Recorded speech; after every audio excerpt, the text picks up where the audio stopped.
Beat Making Basics.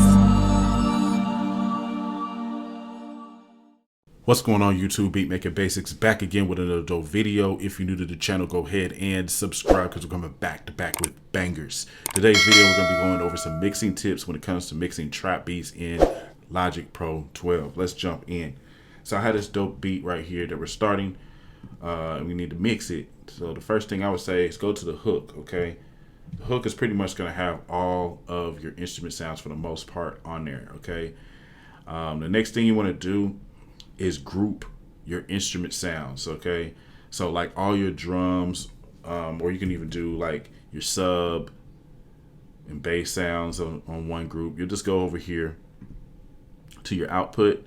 Instead of letting it go to the stereo out, you're just gonna go to a bus and then go to bus 1 and continue down the list. So we're gonna go drums now, go to the output, go to a bus 2, you know what I'm saying? And just gonna keep on doing that. And then we'll put our tags here. All right. The reason why we're doing that is basically gonna help us control the sound, especially when it comes to like leveling and different things like that. We'll just go ahead and name this. I'll just keep it simple: bass, drums, melody, tag. Okay. From here, what I would say is to get one of your main melody instrument sounds, pull that up, and then start bringing your drum sounds in from there. So like front, probably, let me just see kind of which ones I want to bring in.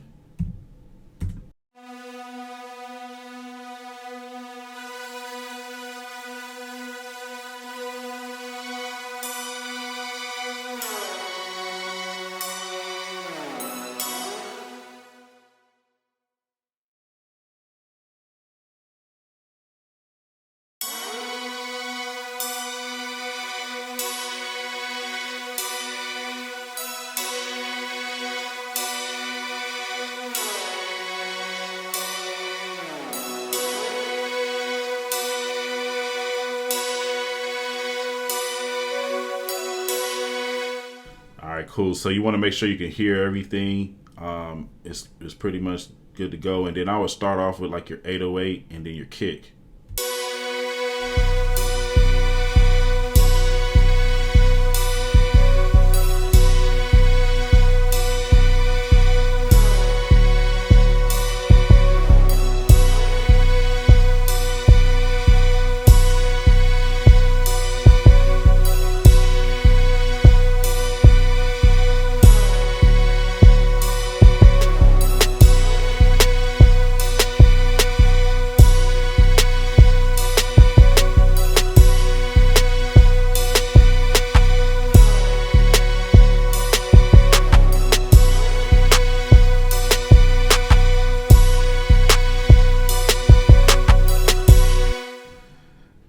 Cool. And if you see stuff like peaking right here, you want to just go and just slightly turn it down because you don't want it peaking there for sure.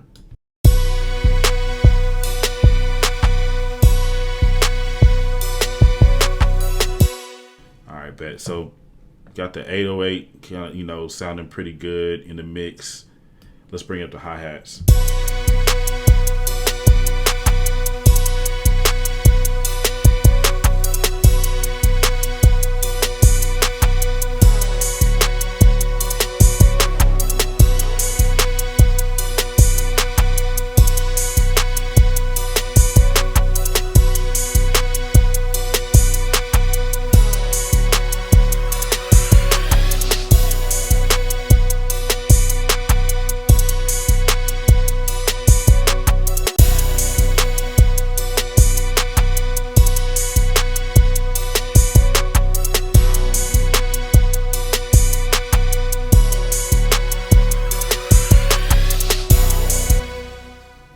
Bet. So really the levels are pretty solid to me. I already actually started working on like what's called subtractive EQ, and I'll just basically explain that. So what we got going on is each instrument sound has a different frequency, as you can see here. This is a frequency range. Humans hear really from about 50 hertz to about 15,000 hertz, but the frequency range is from 20 hertz to about 20,000 hertz. And like for certain instrument sounds, you want like your say 808s. If I was to go ahead and push play, you'll see where the frequencies come in on that 808. Let's check it out. So like really from 20 hertz to 200 hertz is going to be the bulk of that 808 sound. And so to compensate for that frequency and to make it shine through in a mix and not compete, we can just go here and subtract the frequencies as such. So you turn on this and then scroll it and pull that off. So I went through here already and did that on a lot of these instrument tracks, the flute, the synth, the lead sounds we need to do that on. All right, but so that's pretty much there. Another thing that you could do as well is go ahead and pan the tracks. We're gonna do panning to create a stereo image, okay? Meaning you want the sound full. And so one thing we could do is we could take the hi-hats, maybe push them to the left or the right, certain sounds, and even some of these instrument sounds. Let's check it out.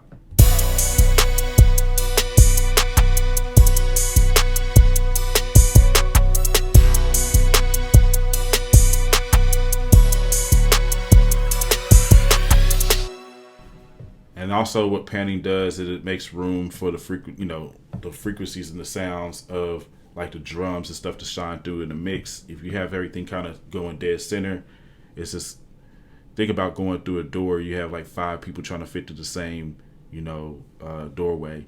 It's gonna cause problems. So once you pretty much have those basics down here, you can start adding certain plugins to make the mix pop. Okay, like what I did on the drums, I have this plugin called Smack Attack.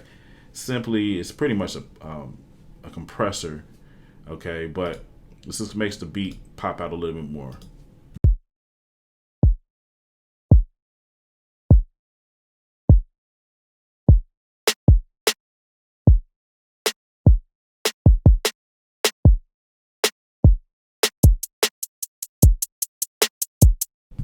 So we added those into here. Then another step here that I would want to do is come over here to our buses or these aux tracks, and we can use that to create the headroom that we need in the beat.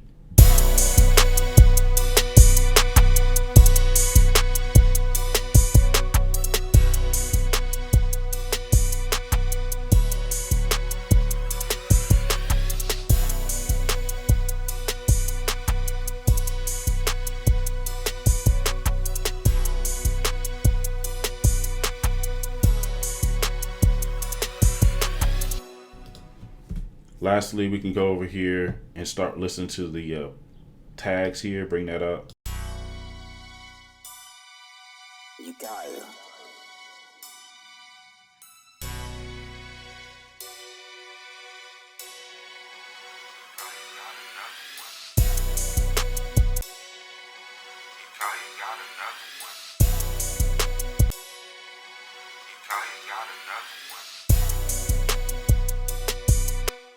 A tip here is after you mix everything, you want to make sure that this end marker is at the end of your beat.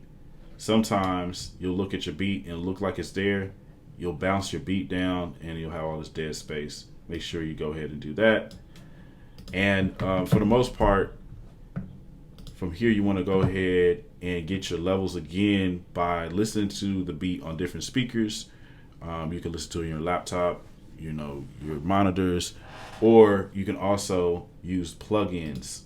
So you can use this plugin called NX Ocean Way Nashville, and it basically stimulates being in a major studio. You got it.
right, and you want to make sure to turn off, okay, that plug-in on the stereo out if you are using one of those plugins to get like a different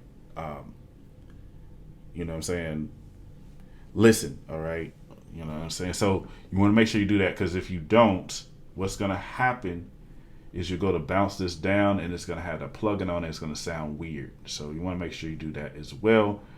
You can also put like reverb on certain parts of the beat, but you want to use it sparingly. So you want to listen to the beat and just see what needs it. It might not even need it.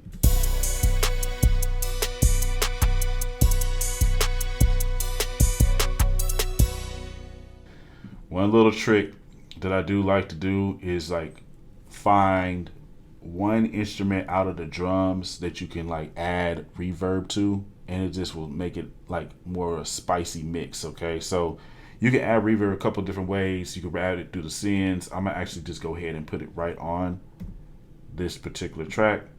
We'll do this Valhalla Room. Turn this pre-delay down a little bit. This decay up a little bit. Turn that down. Let's check it out.